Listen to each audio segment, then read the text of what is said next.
Hello everyone and welcome back. आज हम लोग एक नया chapter number 9 access demand and deficient demand वाले टॉपिक को वन शॉट में रिवाइज करके कंप्लीट करेंगे।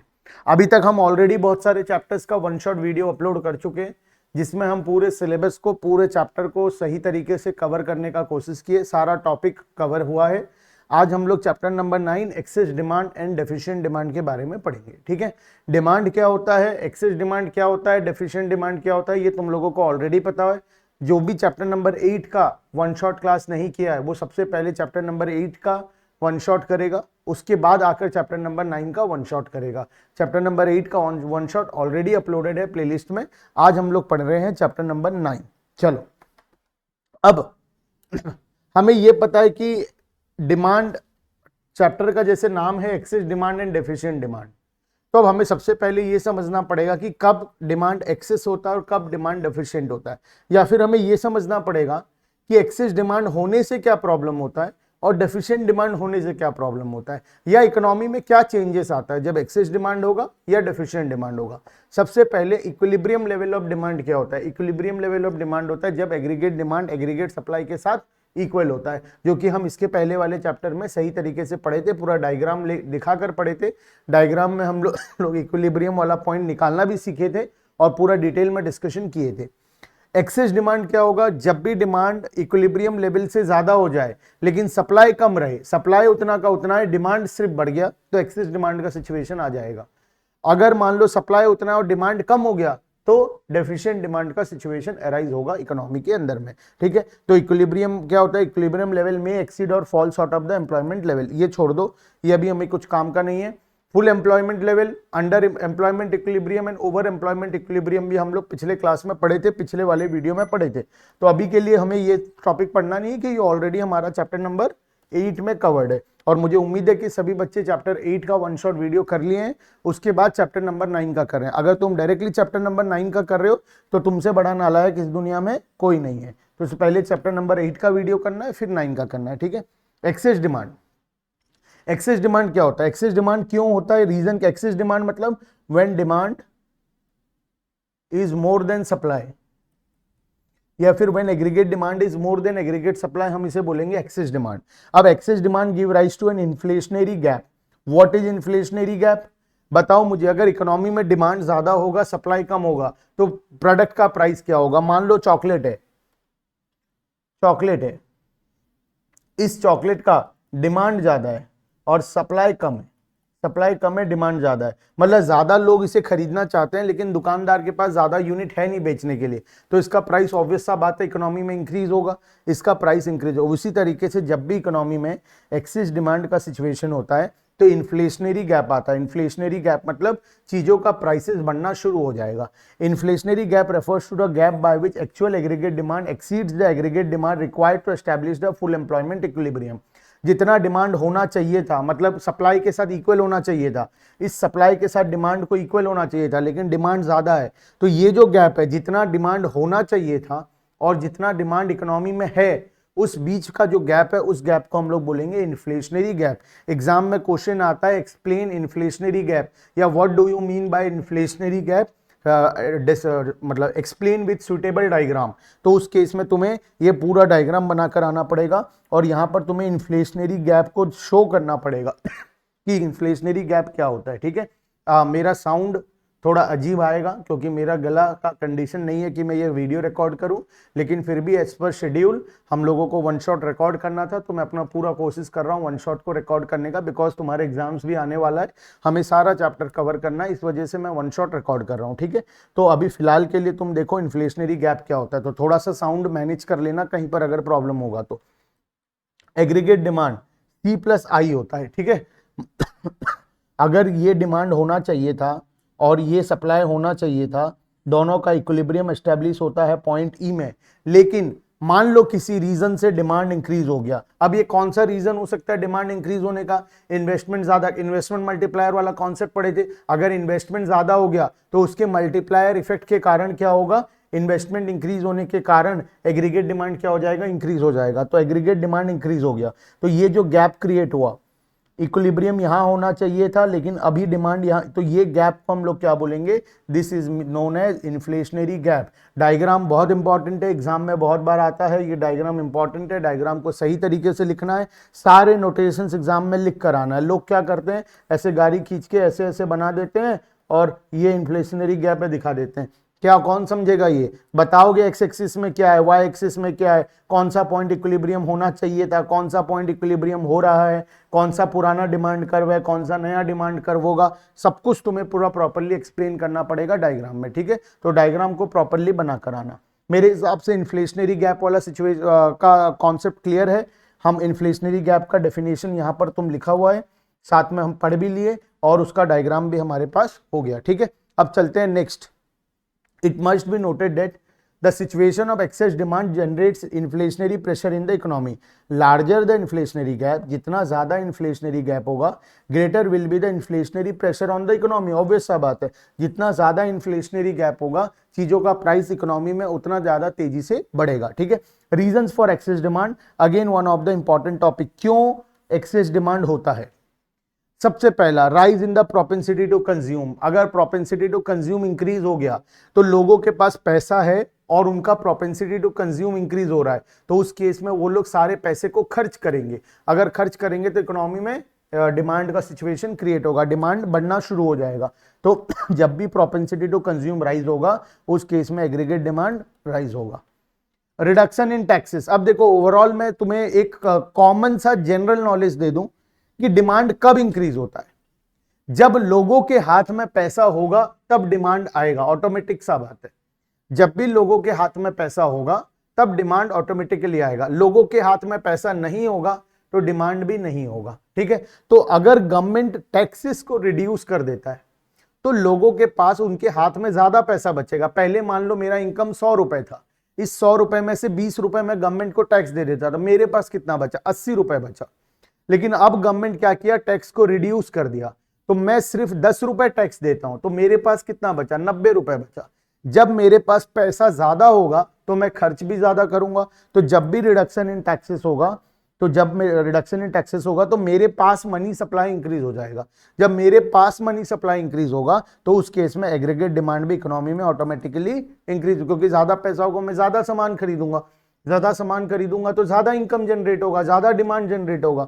तो रिडक्शन इन टैक्सेस की वजह से मेरे पास पैसा ज्यादा होगा, जिसकी वजह से मैं ज्यादा सामान मार्केट में जाकर खरीदूंगा। तो रिडक्शन इन टैक्सेस के कारण एग्रीगेट डिमांड क्या होता है, राइज होता है। उसके बाद इंक्रीज इन गवर्नमेंट एक्सपेंडिचर। अगर गवर्नमेंट ज्यादा खर्च करेगा, तो जब गवर्नमेंट पैसा खर्च करेगा तो वो पैसा किनके पास आएगा, वो लोगों के पास आएगा। मान लो गवर्नमेंट एक बिल्डिंग बनाता है, उस बिल्डिंग को बनाने के लिए लेबर को पेमेंट करेगा, सीमेंट खरीदेगा, आयरन रॉड खरीदेगा और भी बहुत सारे लोगों को पेमेंट करेगा। तो जब भी गवर्नमेंट पेमेंट करेगा और लोगों को पेमेंट मिलेगा, तो उस केस में जब भी गवर्नमेंट पेमेंट करेगा और लोगों को पेमेंट मिलेगा, तो उस केस में गवर्नमेंट का एक्सपेंडिचर इंक्रीज होगा। जब लोगों को पेमेंट मिलेगा तो लोगों के पास मनी सप्लाई इंक्रीज होगा। जब लोगों के पास मनी सप्लाई इंक्रीज होगा तो automatically aggregate demand again economy में राइज होगा। नेक्स्ट है इंक्रीज इन इन्वेस्टमेंट। अगर इन्वेस्टमेंट ज्यादा होगा तो इन्वेस्टमेंट मल्टीप्लायर का concept, investment multiplier delta change होगा। डेल्टा इन्वेस्टमेंट मल्टीप्लायर क्या होता है, K equals to delta Y divided by delta I. तो इन्वेस्टमेंट मल्टीप्लायर के वजह से इकोनॉमी में क्या होगा, एग्रीगेट डिमांड इंक्रीज होना शुरू हो जाएगा। उसके बाद फॉल इन इंपोर्ट्स। अगर इंपोर्ट कम करेंगे तो फिर क्या होगा बताओ, decrease in import due to higher international prices in comparison to domestic may also lead to excess demand. अगर हम इंपोर्ट कम करेंगे तो सामान कहां से खरीदेंगे, लोकल मार्केट से खरीदेंगे। लोकल मार्केट से खरीदेंगे तो लोकल में एग्रीगेट डिमांड इंक्रीज होगा। Rise in export. अगर हम ज्यादा सामान बाहर भेजेंगे तो हमारे प्रोडक्ट का डिमांड इंटरनेशनल मार्केट में भी आने लग गया, इसकी वजह से एग्रीगेट डिमांड क्या हो गया, हमारा इंक्रीज हो गया। नेक्स्ट है डेफिसिट फाइनेंसिंग। डेफिसिट फाइनेंसिंग मतलब जो गवर्नमेंट का डेफिसिट होता है, फिस्कल डेफिसिट, वो हम नेक्स्ट चैप्टर में पढ़ेंगे। हमारा चैप्टर नंबर 10 है डेफिसिट से related, government expenditure and deficit से रिलेटेड। तो जब भी गवर्नमेंट अपने डेफिसिट को फाइनेंसिंग करेगा, एक्सेस डिमांड में be caused due to increase in the money supply caused by deficit financing. तो डेफिसिट फाइनेंसिंग की वजह से एग्रीगेट डिमांड इंक्रीज होगा। मुझे पता है पॉइंट नंबर 7 सभी को अभी तक समझ में नहीं आया है, ये समझ में आएगा जब हम लोग गवर्नमेंट बजट का चैप्टर को पढ़ेंगे, ठीक है। तो अभी के लिए पॉइंट 7 को जस्ट ऐसे ही समझ के आगे बढ़ते हैं, ठीक है। It must be noted that the main reason for excess demand is apparently the increase in 4 components of aggregate demand. चलो ये तो हो गया मेरा बात की ये रीजंस फॉर एक्सेस डिमांड, बहुत सारा पॉइंट पढ़ लिए। अब इंपैक्ट ऑफ एक्सेस डिमांड, जब भी एक्सेस डिमांड इकोनॉमी में होगा तो उसका क्या इंपैक्ट आएगा, तुम बताओ क्या इंपैक्ट आएगा। अगर डिमांड तेजी से बढ़ेगा तो उसकी वजह से क्या इंपैक्ट आएगा, ओवरऑल सारे बिजनेस ग्रो करेंगे क्योंकि सभी बिजनेस का डिमांड बढ़ रहा है। जब सभी बिजनेस ग्रो करेंगे तो उनका आउटपुट भी ग्रो करेगा, तो effect on output, output will rise, output rise. लेकिन कब, जब इफेक्ट ऑन आउटपुट कब आएगा, जब इकोनॉमी फुल एम्प्लॉयमेंट से नीचे में होगा। लेकिन एक बार जब इकोनॉमी फुल एम्प्लॉयमेंट लेवल में पहुंच गया तो उसके बाद ये नहीं होगा। देखो 3 सिचुएशन होता है, अंडर एम्प्लॉयमेंट, फुल एम्प्लॉयमेंट और ओवर एम्प्लॉयमेंट। अगर हम अंडर एम्प्लॉयड हैं, मतलब बहुत कम लोगों को काम दिए, बहुत सारे लेबर खाली बैठे हैं, अगर डिमांड आ रहा है तो मैं लेबर को हायर करना शुरू करूंगा और मेरा डिमांड, मेरा प्रोडक्ट का आउटपुट राइज करेगा, मैं ज्यादा मैन्युफैक्चर करना शुरू कर दूंगा। लेकिन अगर मैं ऑलरेडी फुल एम्प्लॉयमेंट में पहुंच चुका हूं, एक ऐसा पॉइंट जहां पर मैं सभी लोगों को हायर कर चुका हूं, मेरे कैपेसिटी का मैं फुल ऑप्टिमम कैपेसिटी पे ऑपरेट कर रहा हूं, अब अगर और डिमांड आ रहा है तो क्या मैं फुलफिल कर पाऊंगा, उसे नहीं कर पाऊंगा। तो अब मैं क्या करूंगा, अब मैं प्राइसेस इंक्रीज करूंगा। जैसे जैसे मैं प्राइसेस इंक्रीज करता जाऊंगा वैसे वैसे डिमांड ऑटोमेटिकली कम होना शुरू हो जाएगा। तो जब तक हम फुल कैपेसिटी में नहीं पहुंचते हैं तब तक हम आउटपुट को इंक्रीज करते हैं। लेकिन वंस हम लोग फुल एम्प्लॉयमेंट लेवल पे पहुंच गए उसके बाद हम आउटपुट को और इंक्रीज नहीं कर सकते।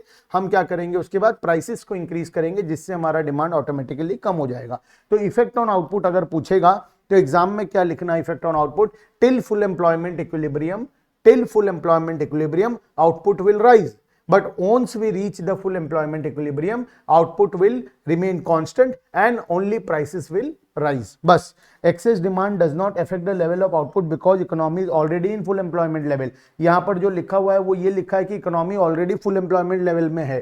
जब ऑलरेडी फुल एम्प्लॉयमेंट लेवल पे है तो अब और आउटपुट इंक्रीज होने का स्कोप नहीं है, तो अब सिर्फ और सिर्फ क्या होगा, प्राइसेस इंक्रीज होगा and there is no addable capacity in the economy.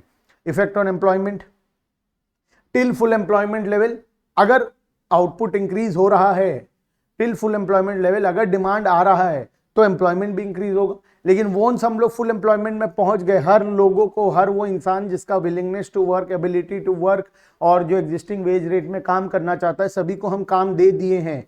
तो अब क्या हम और लेबर ला सकते हैं, अब हम और लेबर ला नहीं सकते। तो इफेक्ट ऑन एम्प्लॉयमेंट क्या होगा, till full employment level employment will rise but once we reach the full employment level there will no further increase in employment constant हो जाएगा अगर हम full employment level पे पहुंच गए हैं। तो next effect on general price level तो continuously rise करेगा ही करेगा। जैसे जैसे हमारा आउटपुट एग्रीगेट डिमांड बढ़ता जाएगा वैसे वैसे प्राइस कंटिन्यूसली इंक्रीज होगा। तो excess demand will lead to rise in the aggregate general price level known as inflation as aggregate demand is more than aggregate supply. मेरे हिसाब से पूरा कॉन्सेप्ट एग्रीगेट डिमांड, ये एक्सेस डिमांड का clear है। Next आते हैं डेफिशिएंट डिमांड में।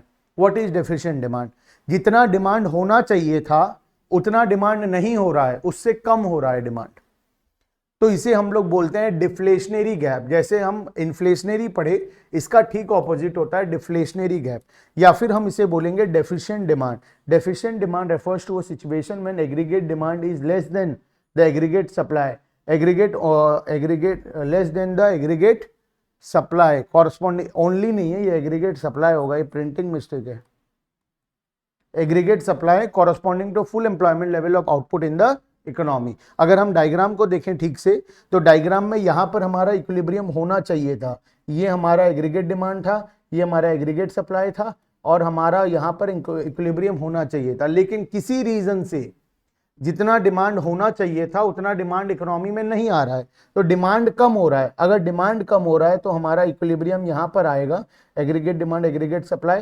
ये जो गैप है इस गैप को हम क्या बोलेंगे, डिफ्लेशनरी गैप बोलेंगे। दिस इज द डिफरेंस जिसको हम लोग बोलेंगे डिफ्लेशनरी गैप। एग्जाम के लिए अगेन इंपॉर्टेंट डायग्राम है, सभी को अच्छे से डायग्राम को याद करके जाना है, ठीक है। Deflationary gap is a gap, deflationary is a gap by which actual aggregate demand falls short of aggregate demand required to establish full employment equilibrium। जितना full employment equilibrium होना चाहिए था उससे कम लेवल पे इक्विलिब्रियम हो जाएगा, जिसके वजह से डिफ्लेशनरी गैप का सिचुएशन क्रिएट होगा। मेरे हिसाब से ये कॉन्सेप्ट भी क्लियर है। अब आते हैं रीजंस। रीजन से पहले यहां पर एक इंपॉर्टेंट सा पॉइंट है, पढ़ लेते हैं। It may be noted that during deficient demand, अच्छा डेफिशिएंट डिमांड हो रहा है, जितना डिमांड होना चाहिए था उतना डिमांड नहीं आ रहा है, तो दुकानदार क्या करेगा, दुकानदार डिस्काउंट देगा। मान लो 100 पीस बेचने का टारगेट था, बिका सिर्फ 40, 60 पीस स्टॉक में रह गया, दुकानदार क्या करेगा, दुकानदार डिस्काउंट देगा, दुकानदार सेल निकालेगा, डिस्काउंट देगा, जिसके वजह से प्राइसेस इकोनॉमी में क्या होगा, कम होगा। Equilibrium is determined at a level less than full employment equilibrium. It leads to underemployment equilibrium. In this situation, there exists involuntary unemployment. यहाँ पर involuntary unemployment भी होता है, साथ में prices reduce, प्राइस यहाँ पर रिड्यूस भी होता है, ठीक है। रीजंस फॉर डेफिशिएंट डिमांड, क्या क्या रीजन है डेफिशिएंट डिमांड का, देखते हैं चलो फटाफट से। The reasons for occurrence of deficient demand are almost opposite to the reasons for excess demand. जो deficient demand का रीजन, जो एक्सेस डिमांड का रीजन था, एग्जैक्ट उसी का ऑपोजिट है डेफिशिएंट डिमांड। सबसे पहला वहां पर था rise in propensity to consume, यहां पर है decrease in propensity to consume. अगर decrease in propensity to consume होगा तो लोगों का सेविंग्स ज्यादा होगा, कंजम्पशन कम होगा, कंजम्पशन कम होगा तो एग्रीगेट डिमांड भी कम हो जाएगा, तो एग्रीगेट डिमांड यहां पर कम हो जाएगा। इंक्रीज इन टैक्सेस, अगर गवर्नमेंट ज्यादा टैक्स लेने लग गया तो हमारे पास पैसा कम बचेगा, हमारे पास पैसा कम बचेगा तो एग्रीगेट डिमांड भी इकोनॉमी में कम हो जाएगा। Decrease in government expenditure, government अगर एक्सपेंडिचर कम करेगा तो अगेन एग्रीगेट डिमांड इकोनॉमी में कम हो जाएगा, बिकॉज गवर्नमेंट एक्सपेंडिचर कम करेगा तो लोगों को कम पैसा मिलेगा, लोगों को कम पैसा मिलेगा तो लोग खर्च भी कम करेंगे, तो एग्रीगेट डिमांड इकोनॉमी में कम हो जाएगा। Fall in investment expenditure, again investment multiplier की, अगर इन्वेस्टमेंट ही कम हो गया तो मल्टीप्लायर तो हो, छोड़ दो बात, अगर इन्वेस्टमेंट ही नहीं हो रहा तो मल्टीप्लायर तो छोड़ दो, अगर इन्वेस्टमेंट कम हो गया तो उसकी वजह से एग्रीगेट डिमांड अगेन इकोनॉमी में कम हो जाएगा। राइज इन इंपोर्ट, खुद का सामान खरीदने से ज्यादा हम इंपोर्ट करने लगे तो हमारे प्रोडक्ट का डिमांड क्या हो गया, कम हो गया, एग्रीगेट डिमांड कम हो गया।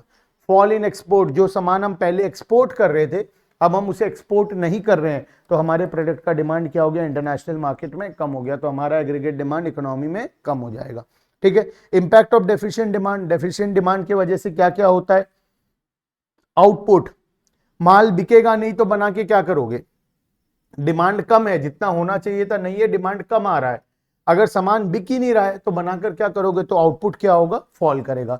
Due to lack of sufficient aggregate demand there will be an increase in inventory stock, it will force the firm to plan a lesser production, हम नेक्स्ट टाइम कम प्रोडक्शन करेंगे, गोडाउन में ज्यादा stock बच गया, अब नेक्स्ट प्रोडक्शन साइकिल में हम लोग कम प्रोडक्शन करेंगे तो हमारा क्या होगा, आउटपुट क्या हो जाएगा, धीरे धीरे कम होना शुरू हो जाएगा। इफेक्ट ऑन एम्प्लॉयमेंट, अगर सामान बिक नहीं रहा है और तुम मैन्युफैक्चरिंग भी नहीं कर रहे हो तो लेबर को बैठाकर क्या करोगे, तो एम्प्लॉयमेंट भी धीरे धीरे कम होना शुरू हो जाएगा।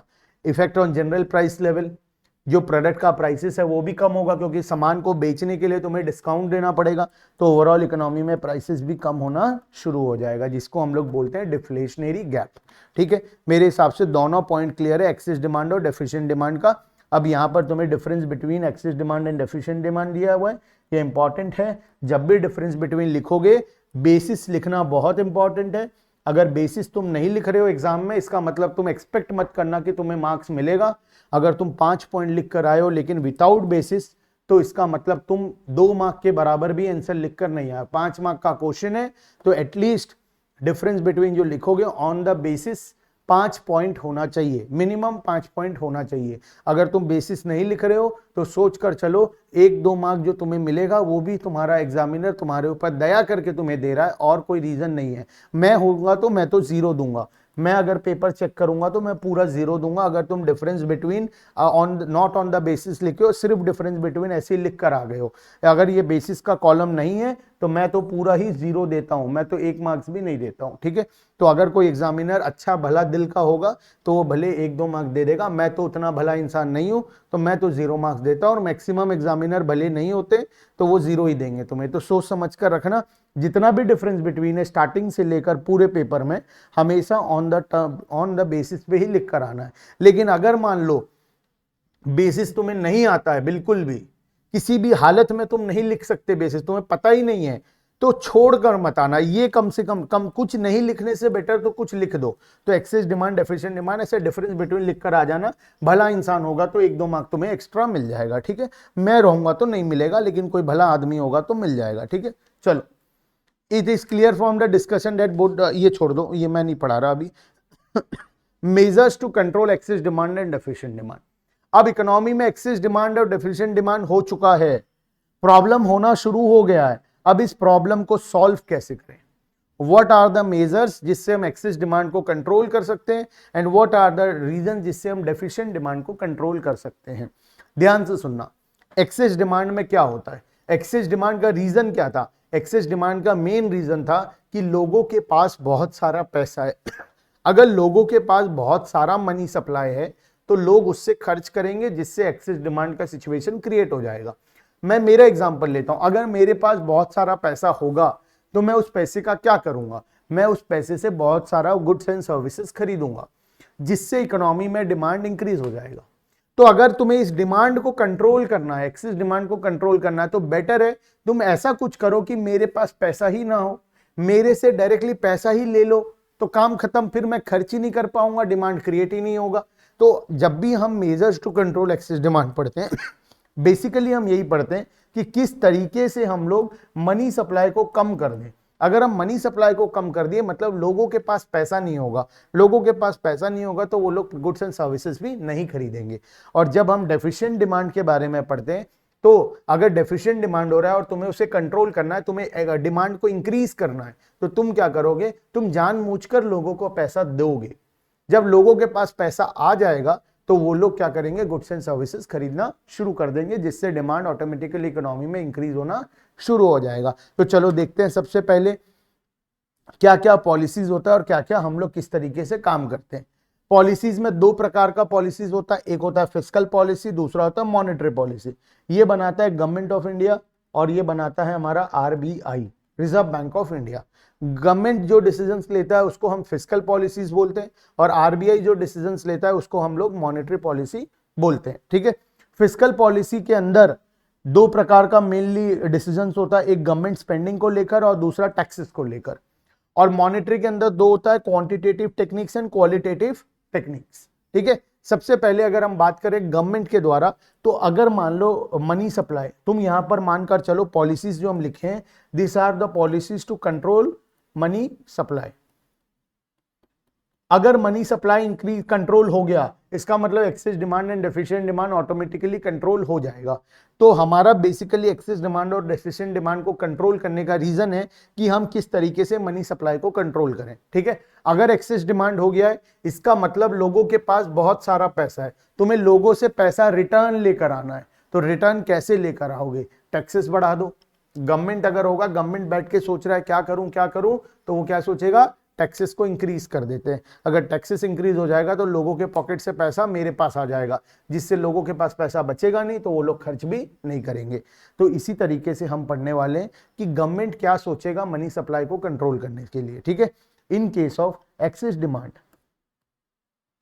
अगर एक्सेस डिमांड हो रहा है, टू कंट्रोल लिखो, to control excess demand, government spending क्या कर देगा? गवर्नमेंट रिड्यूस कर देगा। अगर गवर्नमेंट स्पेंडिंग रिड्यूस कर देगा तो लोगों को जो पैसा मिलने वाला था वो नहीं मिलेगा, वो नहीं मिलेगा तो मनी सप्लाई ऑटोमेटिकली कंट्रोल हो जाएगा, जिससे उनका डिमांड ऑटोमेटिकली कम हो जाएगा, और टैक्सेस को क्या कर देगा? इंक्रीज कर देगा। To control deficient demand, to control deficient demand, government deficient demand को कंट्रोल करने के लिए, मतलब डिमांड को इंक्रीज करने के लिए क्या करेगा, गवर्नमेंट स्पेंडिंग इंक्रीज कर देगा। अगर गवर्नमेंट स्पेंडिंग इंक्रीज कर देगा तो लोगों को बहुत सारा पैसा मिलेगा, लोगों को बहुत सारा पैसा मिलने से वो लोग फिर खर्च करेंगे, जिससे इकोनॉमी में एग्रीगेट डिमांड इंक्रीज हो जाएगा। और टैक्सेस को क्या कर देगा, रिड्यूस कर देगा। अगर टैक्सेस रिड्यूस हो जाएगा तो लोगों के पास खर्च करने के लिए ज्यादा पैसा बचेगा। अगर उनके पास ज्यादा पैसा बचेगा तो वो लोग ज्यादा खर्च करेंगे, जिससे हमारा डिमांड इंक्रीज होना शुरू हो जाएगा। मेरे हिसाब से गवर्नमेंट फिस्कल वाला पॉइंट क्लियर है। गवर्नमेंट क्या करता है, गवर्नमेंट बेसिकली दो ही काम करता है, अपने स्पेंडिंग को कंट्रोल करता है और अपने टैक्सेस, मतलब गवर्नमेंट का अपना खर्चा और कलेक्शन, ये दोनों का ही डिसीजन गवर्नमेंट लेता है। लेकिन आरबीआई बहुत सारा काम करता है, बहुत सारे quantitative measures and qualitative measures RBI लेता है, जो कि हम पढ़ेंगे हमारे नेक्स्ट टॉपिक्स में। ठीक है, चलो ये लिख लेना फिस्कल के अंदर में। मॉनेटरी का बाद में आएगा, मॉनेटरी का हम बाद में पढ़ेंगे। ठीक है, चलो यहाँ पर measures to correct excess demand. सबसे पहला डिक्रीज इन गवर्नमेंट स्पेंडिंग। देखो एक्सेस डिमांड है ये, ठीक है। एक्सेस डिमांड में गवर्नमेंट क्या क्या करेगा, गवर्नमेंट का काम है कि वो स्पेंडिंग को डिक्रीज कर देगा और इंक्रीज कर देगा टैक्सेस को। ठीक है, गवर्नमेंट का ये दोनों ए और बी पॉइंट है, कौन करेगा, ये गवर्नमेंट करेगा। पॉइंट सी जो है ये है आरबीआई का काम। This is done by RBI, reserve bank of India करता है। ये क्या करता है reserve bank of India, decrease in money supply और अवेलेबिलिटी ऑफ क्रेडिट। ये क्या करेगा, मनी सप्लाई को डिक्रीज कर देगा। आरबीआई यहां पर लिखो, to control excess demand, money supply को क्या कर देगा, डिक्रीज कर देगा। टू कंट्रोल और डेफिशिएंट डिमांड क्या कर देगा, मनी सप्लाई को इंक्रीज कर देगा। डेफिशिएंट डिमांड हो रहा है, उस सिचुएशन को कंट्रोल करना है, मतलब डिमांड को इंक्रीज करना है, तो मनी सप्लाई को क्या कर दो, इंक्रीज कर दो। अब ये मनी सप्लाई को इंक्रीज या डिक्रीज कैसे करेगा, इसको करने का दो तरीका है, क्वांटिटेटिव तरीका और क्वालिटेटिव तरीका। यहां पर लिखो, how to control money supply. उसका दो वे है, दो तरीका, क्वांटिटेटिव एंड क्वालिटेटिव। क्वांटिटेटिव तरीका एंड क्वालिटेटिव तरीका, जो कि हम लोग नेक्स्ट यहां पर पैराग्राफ में पढ़ेंगे। Decrease in money supply and availability of credit. सबसे पहले अगर मनी सप्लाई को डिक्रीज करना है तो क्या करेंगे, और दूसरा है हमारा नीचे में इंक्रीज इन मनी सप्लाई एक डेफिशिएंट डिमांड के अंदर में। ये दोनों तो गवर्नमेंट का है, जो कि हम ऑलरेडी पढ़ लिए हैं। इंक्रीज इन मनी सप्लाई अगर करना है तो हम क्या क्या करेंगे, जो कि एग्जैक्टली ऑपोजिट होता है हमारा। इस टॉपिक के बाद छोटा मोटा टॉपिक बचेगा एक दो, फिर हमारा चैप्टर हो जाएगा कंप्लीट। ठीक है, चलो आते हैं हम लोग मनी सप्लाई के अंदर में। Measures to correct excess demand and deficient demand. देखो एक्सेस डिमांड को कंट्रोल करना है, गवर्नमेंट क्या क्या करेगा, एक्सेस डिमांड को कंट्रोल करने के लिए गवर्नमेंट अपने स्पेंडिंग को डिक्रीज करेगा, डिक्रीज इन गवर्नमेंट स्पेंडिंग, या फिर इंक्रीज इन टैक्सेस, हम ऑलरेडी पढ़ चुके हैं। अब आरबीआई का काम क्या क्या है, आरबीआई का quantitative measures and qualitative measures है। सबसे पहले आते हैं क्वांटिटेटिव मेजर्स में। क्वांटिटेटिव मेजर्स में increase in bank rate, bank rate को क्या कर देगा, इंक्रीज कर देगा। अब बैंक रेट के इंक्रीज कर देने से क्या होगा, सबसे पहले समझो बैंक रेट क्या होता है। बैंक रेट हम ऑलरेडी बैंकिंग चैप्टर में पढ़े थे, लेकिन एक बार फिर से, bank rate is a rate at which the central bank lends money to commercial bank to meet their short term needs, meet their long term needs. जब आरबीआई कमर्शियल बैंक को लोन देता है अपने रिक्वायरमेंट को fulfil करने के लिए, अगर RBI he rate of interest को बढ़ा देगा तो कमर्शियल बैंक भी रेट ऑफ इंटरेस्ट को बढ़ा देगा, तो रेट ऑफ इंटरेस्ट बढ़ जाएगा तो लोग कम लोन लेंगे, कम लोन लेंगे तो ऑब्वियसली मनी सप्लाई क्या हो जाएगा, कम हो जाएगा। तो इसकी वजह से हमारा ओवरऑल सिचुएशन कंट्रोल में आ जाएगा। उसी तरीके से increase in repo rate, repo rate क्या होता है, वही सेम आरबीआई देता है कमर्शियल बैंक को, लेकिन शॉर्ट टर्म नीड्स के लिए। लॉन्ग टर्म नीड्स हो या शॉर्ट टर्म नीड्स हो, हमें उससे क्या मतलब है, हमें तो मतलब है कि अगर रेट ऑफ इंटरेस्ट बढ़ जाएगा तो कस्टमर लोन लेगा नहीं, लोन लेगा नहीं तो मनी सप्लाई ऑटोमेटिकली उसके पास कम हो जाएगा। तो मनी सप्लाई अगर कम हो रहा है, ओवरऑल माइंड में ये रखना है कि आरबीआई का ऑब्जेक्टिव क्या है, मनी सप्लाई को कम करना, डिक्रीज करना मनी सप्लाई। जितना भी हम पॉइंट पढ़ेंगे, हर पॉइंट में आरबीआई एक ही काम कर रहा है, मनी सप्लाई को कम कर रहा है किसी भी तरीके से। सबसे पहला रेट ऑफ इंटरेस्ट को बढ़ा दिया, बैंक रेट को बढ़ा दिया या फिर रेपो रेट को बढ़ा दिया। अगर वो बढ़ जाएगा तो बैंक के लिए भी रेट ऑफ इंटरेस्ट बढ़ जाएगा, बैंक के लिए रेट ऑफ इंटरेस्ट बढ़ जाएगा तो कस्टमर को ज्यादा इंटरेस्ट देना पड़ेगा। जब कस्टमर को ज्यादा इंटरेस्ट देना पड़ेगा तो कस्टमर लोन लेना बंद कर देगा, जिससे कि मनी सप्लाई कंट्रोल हो जाएगा। थर्ड है open market operation. Again sale of securities. Selling of securities क्या होता है? जब हम किसी प्रोडक्ट को सेल करते हैं तो हम प्रोडक्ट देते हैं, उसके बदले में पैसा लेते हैं। तो गवर्नमेंट जब आरबीआई सिक्योरिटीज को बेचेगा तो आरबीआई क्या देगा? एक पेपर का टुकड़ा देगा, उसमें लिखा होगा मिस्टर XYZ ने सिक्योरिटीज खरीदा है, जो कि 10 साल के बाद विद इंटरेस्ट उसे पैसा मिलेगा। मतलब वो बेसिकली तुम्हें बेवकूफ बना रहा है, तुम्हें पेपर का टुकड़ा दे रहा है, उसके बदले में तुमसे बहुत सारा पैसा ले रहा है। हाँ, मानना तुम्हें इंटरेस्ट दे रहा है, तुम्हारे लिए इंटरेस्ट इनकम है, लेकिन गवर्नमेंट इससे क्या कर रहा है, आरबीआई इससे क्या कर रहा है? मनी सप्लाई को इकोनॉमी में कंट्रोल कर रहा है। अगर तुम्हारे पास ज्यादा पैसा है तो आरबीआई क्या बोलेगा? लो मेरे से ये पेपर ले लो, इसे रखे रहो, इसके बदले में तुम्हारे पास पैसा है वो मुझे दे दो। उससे क्या होगा? तुम्हारे पास मनी सप्लाई कम हो जाएगा। तो आरबीआई सिक्योरिटीज को सेल करके मनी सप्लाई को क्या कर लेता है? कंट्रोल कर लेता है। उसके बाद increase in legal reserve requirement, LRR को बढ़ा देगा। LRR क्या होता है? Legal reserve requirement. जब भी कमर्शियल बैंक लोन देता है, आगे डिपॉजिट लिया 100 रुपए का, अब लोन देना है, उसमें से कुछ पोर्शन उसे अलग रखना पड़ता है, वो होता है लीगल रिजर्व रिक्वायरमेंट। मान लो कमर्शियल बैंक 100 रुपए का डिपॉजिट लेता है और उसका लीगल रिजर्व रिक्वायरमेंट है 10 रुपए, तो वो 90 रुपए लोन दे पाएगा। उससे क्रेडिट क्रिएशन का प्रोसेस क्या होगा? स्लो डाउन हो जाएगा। जितना ज्यादा लीगल रिजर्व रिक्वायरमेंट होगा मनी मल्टीप्लायर उतना कम हो जाएगा। मनी मल्टीप्लायर के कम हो जाने के कारण क्रेडिट क्रिएशन कम होगा, जिससे कि ओवरऑल मनी सप्लाई कम हो जाएगा इकोनॉमी में। तो ये सारा पॉइंट वही लोग समझ पाएंगे जो चैप्टर बैंकिंग चैप्टर को पूरा अच्छे तरीके से पढ़े हैं। बैंकिंग चैप्टर का 1 शॉट वीडियो ऑलरेडी अपलोडेड है, प्लेलिस्ट में जाकर देखो। बेसिकली इस चैप्टर को पढ़ने से पहले तुम्हें मनी, बैंकिंग और उसके बाद का दोनों chapter number 7 and chapter number 8, ये एटलीस्ट सारा चैप्टर को कवर करना पड़ेगा, तभी जाकर तुम्हें ये सारा चैप्टर समझ में आएगा। ठीक है, नेक्स्ट है लीगल रिजर्व रिक्वायरमेंट का 2 हिस्सा होता है। LRR का 2 हिस्सा होता है, तुम्हें भी पता है, CRR और SLR। अगर LRR 10% है तो उसमें मान लो 5% CRR है, 5% SLR है। एग्जैक्टली इक्वल नहीं होता है, अलग अलग होता है, लेकिन मैं एग्जांपल ले रहा हूं कि दोनों इक्वल है। CRR 5%, SLR 5%। तो सेंट्रल CRR किसे बोलते हैं? ये पैसा कौन ले जाता है? सेंट्रल बैंक ले जाता है। और SLR का पैसा बैंक के पास रहता है। देखो क्या हो रहा है, कस्टमर आया, 100 रुपए डिपॉजिट किया, 100 रुपए बैंक में डिपॉजिट किया, इसमें से 90 रुपए लोन दे दिया, बैंक के पास कितना बचा? 10 रुपए। अब इस 10 रुपए का 2 हिस्सा होगा, एक SLR और दूसरा CRR। SLR का 5 रुपए, CRR का 5 रुपए। ये 5 रुपए कहाँ चला जाएगा? आरबीआई के पास चला जाएगा, और ये 5 रुपए बैंक के लॉकर में रखा रहेगा। बात समझ में आया? तो इस तरीके से सारा सिचुएशन काम करता है। अगर लीगल रिजर्व रिक्वायरमेंट बढ़ जाता है, इसका मतलब CRR भी बढ़ गया, SLR भी बढ़ गया।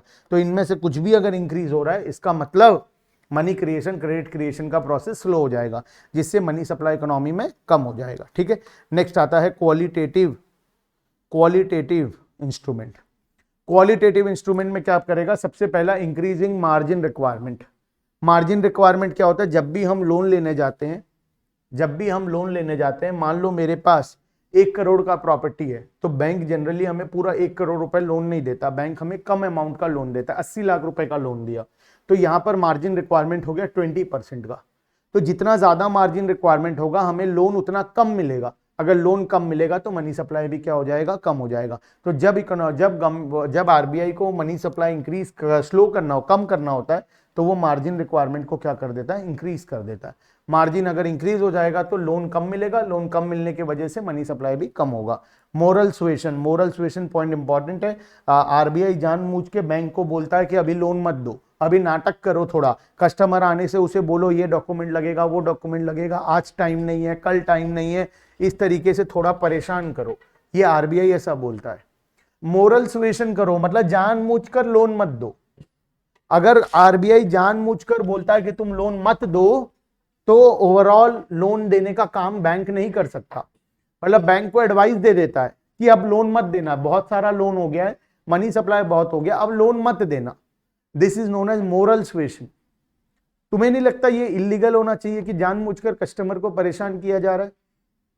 माना मैं ये इलीगल तो होना चाहिए, लेकिन रियलिटी में इकोनॉमी को बचाने के लिए, इकोनॉमी में मनी सप्लाई को कंट्रोल करने के लिए, इन्फ्लेशन को कंट्रोल करने के लिए आरबीआई को ये काम करना पड़ता है। तो मोरल सुएशन में जानबूझकर एडवाइस देता है बैंक को कि तुम लोन अब मत देना। कस्टमर आएगा तो उसे बोलना अगले महीने आओ, ये महीना नहीं है टाइम, अभी बैंक का लोन बंद है, अभी सर्वर काम नहीं कर रहा, ये नहीं हो रहा, वो नहीं हो रहा। ये सब मोरल सुएशन का पार्ट है, ठीक है। Next, selective credit control. Introduce credit rationing. Credit rationing क्या होता है? जब बैंक को लोन कम देना होता है, जानबूझकर लोन नहीं देना होता है, तो कस्टमर बैंक वाला नाटक करना शुरू कर देता है कि हम कौन कौन से बिजनेसमैन को लोन देंगे और किसको नहीं देंगे। जैसे बहुत सारे बैंक का पॉलिसी होता है कि वो लिकर वाले बिजनेस को, जो लोग डील करते हैं, मान लो बार चलाते हैं या फिर जो लोग कोई प्रकार का लिकर को सेल करते हैं, टबैको सेल करते हैं, उनको लोन नहीं देते। तो सिलेक्टिव क्रेडिट कंट्रोल में क्या होता है, बैंक अपना पॉलिसी बनाता है कि हम कोई कोई पर्टिकुलर कस्टमर को लोन नहीं देंगे या किसी कैटेगरी ऑफ लोगों को लोन नहीं देंगे। जब ऐसा करता है तो ओवरऑल लोन कम हो जाएगा, लोन कम हो जाने की वजह से मनी सप्लाई इकोनॉमी में कम हो जाएगा। बात समझ में आया? अभी तक हम जितना भी पॉइंट पढ़े, ये सभी पॉइंट में आरबीआई का एक ही ऑब्जेक्टिव है कि किस तरीके से मनी सप्लाई को कम कर दिया जाए। अगर मनी सप्लाई कम हो जाएगा तो उसके वजह से ओवरऑल हमारा क्या होगा, क्रेडिट क्रिएशन कम, मनी सप्लाई अगर कम हो जाएगा तो एग्रीगेट डिमांड ऑटोमेटिकली कम हो जाएगा। एग्रीगेट डिमांड कम हो जाने की वजह से एक्सेस डिमांड का जो प्रॉब्लम आ रहा था वो प्रॉब्लम नहीं आएगा और इकोनॉमी ऑटोमेटिकली इक्विलिब्रियम में काम करेगा, ठीक है। मेरे हिसाब से पूरा कॉन्सेप्ट यहां तक का क्लियर है सभी को। नेक्स्ट है measures to control deficient demand. Exactly opposite, जो एक्सेस डिमांड का पॉइंट था वही पॉइंट है लेकिन ऑपोजिट है। देखते हैं फटाफट से। गवर्नमेंट स्पेंडिंग, अगर डेफिशिएंट डिमांड हो रहा है तो गवर्नमेंट, अब देखो ऑब्जेक्टिव क्या, अब ऑब्जेक्टिव है कि किस तरीके से लोगों के पास ज्यादा पैसा होगा, लोगों को पैसा देना है, ये ऑब्जेक्टिव है। तो गवर्नमेंट क्या कर देगा, स्पेंडिंग को इंक्रीज कर देगा, टैक्सेस को डिक्रीज कर देगा। तो ये हो गया गवर्नमेंट का काम। नेक्स्ट आता है आरबीआई का काम। आरबीआई क्या करेगा, this is RBI. RBI money supply को इंक्रीज करेगा, इंक्रीज इन मनी सप्लाई। तो जो पॉइंट वहां पर लिखा हुआ था एग्जैक्टली 100% ऑपोजिट लिखना है। वहां पर जो चीज इंक्रीज हो रहा था यहां डिक्रीज होगा, वहां जो चीज डिक्रीज हो रहा था यहां पर इंक्रीज होगा, ठीक है। सबसे पहला डिक्रीज इन बैंक रेट, वहां पर इंक्रीज था यहां पे डिक्रीज कर देगा। Decrease in repo rate, rate bank rate repo rate decrease होने की वजह से रेट ऑफ इंटरेस्ट कम हो जाएगा। रेट ऑफ इंटरेस्ट कम होने की वजह से लोग अब ज्यादा लोन लेंगे, ज्यादा लोन लेंगे तो मनी सप्लाई इकोनॉमी में इंक्रीज हो जाएगा, ठीक है। ओपन मार्केट ऑपरेशन, पहले सिक्योरिटीज को सेल कर रहा था, अब परचेज करेगा। अब क्या बोलेगा, मैं जो पेपर तुम्हें पहले दिया था, एक काम करो, वो पेपर मुझे रिटर्न दे दो, उसके बदले में पैसा ले जाओ। तो सारे कस्टमर आ जाएंगे, पेपर रिटर्न कर देंगे, पैसा ले जाएंगे। अब पैसा ले जाएंगे तो इकोनॉमी में क्या होगा, अगेन मनी सप्लाई इंक्रीज हो जाएगा, ठीक है। नेक्स्ट आता है हमारा इसके बाद decrease in legal reserve requirement. LRR को कम कर देगा। अगर लीगल रिजर्व रिक्वायरमेंट को कम कर देगा तो बैंक को कम अमाउंट एज ए रिजर्व रखना पड़ेगा, वो ज्यादा लोन दे पाएगा। अगर वो ज्यादा लोन दे पाएगा, मनी मल्टीप्लायर का कॉन्सेप्ट तेजी से काम करेगा। मनी मल्टीप्लायर ज्यादा होगा, लोन ज्यादा होगा, लोन ज्यादा होगा तो मनी सप्लाई इकोनॉमी में अगेन इंक्रीज हो जाएगा। क्वालिटेटिव के अंदर आता है, वहां पर इंक्रीज इन मार्जिन रिक्वायरमेंट था, यहां पर डिक्रीज कर देगा। पहले मान लो 20% का मार्जिन था, अब 10% का रखेगा। मतलब 1 करोड़ के प्रॉपर्टी में पहले 80 लाख रुपए लोन देता था, अब 90 लाख रुपए लोन देगा। लोन ज्यादा देगा तो लोगों के पास मनी सप्लाई ज्यादा होगा, जिसकी वजह से ऑटोमेटिकली डेफिशिएंट डिमांड का सिचुएशन करेक्ट हो जाएगा। मोरल सुएशन, अब एडवाइस क्या देगा, अब एडवाइस ऑपोजिट देगा। बैंक वाले को बोलेगा कि जाओ कस्टमर को खोज खोज कर लेकर आओ और लोन दो। दुकान दुकान जाओ और जिसको रिक्वायरमेंट नहीं है उसको भी कन्विंस करो कि लोन ले लो, लोन लेने से भला होता है, और उसे लोन दे दो। This is known as moral suasion. अब एडवाइस करेगा कि जाकर मार्केटिंग करो और लोन ज्यादा दो, लोगों को ज्यादा से ज्यादा अमाउंट का लोन दो। पहले क्या कर रहा था, मनी सप्लाई को कंट्रोल करने के लिए जो आदमी लोन लेने आ रहा था उसे भी भगा दे रहा था बैंक वाला। अब क्या करेगा, अब लोगों को जाकर खोज खोज कर लेकर आएगा और लोन देगा। तो this is moral suasion. Next आता है selective credit control. Selective credit control में क्या करेगा, पहले बैंक जैसे किसी किसी पर्टिकुलर कस्टमर को लोन नहीं देता था, अब सभी को लोन देना शुरू कर देगा। पहले जैसे किसी किसी को ब्लॉक करके रखा था, अब सभी को अनब्लॉक कर देगा, सभी को लोन देना शुरू कर देगा, जिससे ओवरऑल इकोनॉमी में मनी सप्लाई का कॉन्सेप्ट तेजी से काम करना शुरू हो जाएगा, मनी सप्लाई इंक्रीज हो जाएगा, एग्रीगेट डिमांड ऑटोमेटिकली जो पहले डेफिशिएंट में था अब वो करेक्ट होकर इक्विलिब्रियम में आ जाएगा। मेरे हिसाब से ये पॉइंट भी सभी को क्लियर है। मैं चलता हूं next, excess demand and deficient demand three sector economy में। This is not in syllabus, three sector economy और effect of trade cycle, business cycle, दोनों ही हमारे सिलेबस में नहीं है, लेकिन फटाफट से पढ़ लेते हैं, एक बार देख लेते हैं क्या होने वाला है। अब थ्री सेक्टर इकोनॉमी में एक एक्स्ट्रा आदमी कौन ऐड हो गया, गवर्नमेंट ऐड हो गया। तो गवर्नमेंट के ऐड हो जाने की वजह से एग्रीगेट डिमांड में सिचुएशन चेंज हो जाएगा, एग्रीगेट डिमांड इंक्रीज हो जाएगा। ठीक है, access demand and deficient demand in three sector economy. Remedy for excess demand deficient demand, देखो अननेसेसरी इस टॉपिक को हम नहीं पढ़ते हैं क्योंकि यहाँ पर कोई काम का नहीं है ये टॉपिक, तो हम इस टॉपिक को छोड़ देते हैं। नेक्स्ट है trade cycle. Trade cycle is also not in our syllabus, लेकिन मैं एक बार डायग्राम देकर तुम्हें समझाना चाहता हूँ कि ट्रेड साइकिल क्या होता है। कभी कभार बिजनेस में बूम आता है, मतलब बिजनेस तेजी से इंक्रीज होता है, फिर अचानक से तेजी से डिक्रीज होना शुरू हो जाता है। ये एक नॉर्मल बिजनेस का पार्ट है। बिजनेस ग्रो करता है, डाउन जाता है, फिर ग्रो करता है, फिर डाउन जाता है। ये ऐसा लाइफ टाइम बिजनेस चलता रहता है। ऐसा कभी भी नहीं हो सकता कि एक बिजनेस कंटिन्यूअसली ग्रो ही कर रहा है, ऐसा कभी भी नहीं होता। बिजनेस या इकोनॉमी में साइकिल आता है, साइकिल में जैसे पहले पहिया ऊपर जाता है, फिर नीचे आता है, फिर ऊपर जाता है, फिर नीचे आता है, उसी तरीके से बिजनेस साइकिल या ट्रेड साइकिल में एक बिजनेस धीरे धीरे ग्रो करता है, एक पीक पॉइंट पे पहुंचता है, फिर वो डाउन आ जाता है। डाउन आने के बाद वो अपने लोएस्ट पॉइंट पे पहुंच के फिर इंक्रीज हो। हाँ, ऐसा हो सकता है कि नेक्स्ट टाइम ये बहुत तेजी से इंक्रीज हो और फॉल होने टाइम वो कम फॉल करे, फिर यहीं से इंक्रीज होना शुरू हो जाए। जरूरी नहीं है कि हर बार उतना ही इंक्रीज होगा और उतना ही फॉल होगा। इंक्रीज डिक्रीज का फॉल इंटेंसिटी वेरी कर सकता है, टाइम पीरियड वेरी कर सकता है, लेकिन हर बिजनेस ग्रो करता है, फॉल होता है, ग्रो करता है, फॉल होता है, वो इसी तरीके से अपने लाइफ टाइम में आगे जाकर कंटिन्यू करता है। तो ये एक normal business, normal trade cycle का पार्ट है। ठीक है, तो मेरे हिसाब से पूरे चैप्टर को हम लोगों ने कवर कर लिया है। इससे ज्यादा और कुछ भी पॉइंट इंपॉर्टेंट नहीं है।